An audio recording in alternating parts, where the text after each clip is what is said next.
Жогорку Кеңештин жалпы депутаттарынын атынан кадырлуу аксакалыбыздын үй бүлөсү менен жакын санаалаштарына көңүл айтып, аза кайгыларын тең бөлүшөбүз.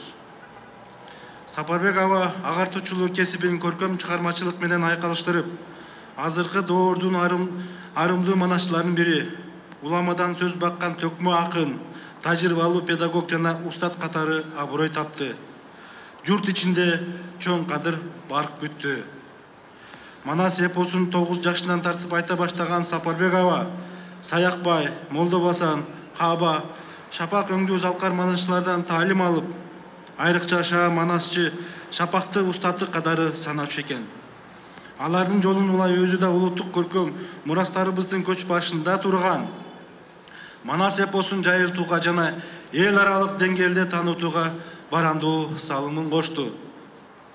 Акын катары да Бала кыялы, эр кошой, Бала Манас баяны, Балыкчы баяны, Билерик аттуу китептерин чыгарып, өзүнүн айтуусундагы Манас эпосун 3 томдугу англис тилинде жарыяланган.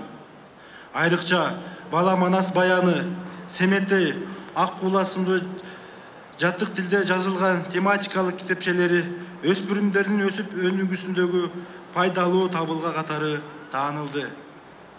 Андан тышкары Манасчыдан Улуттук Илимдер Академиясынын кол жазмалар фондуна Семеттейдин үргөнч суусун кечиши, 40 чоронун өлүмү өңдүү бир катар урунтуу баяндар жазылып алынганы белгилүү. Акын доор үнү, заман жарчысы, кайсы учур, кандай кезең болбосун, замана кай жагын өзгөрбөсүн, ал жараткан айткан, көңүлдө баккан ой туюмун даңаза кылат. Сапарбек аба дагы мезгил көчүнөн калбай, өз доорунун доошун талыкпастан коштоп келди. Аттиң, анын өз элине бере турган табереги дагы да арбын эле. Элине сиңирген эмгеги эске алынып, абабыз даңк медалы, билим берүүнүн мыкты кызматкери жана маданиятынын мыкты кызматкери төш белгилери менен сыйланган.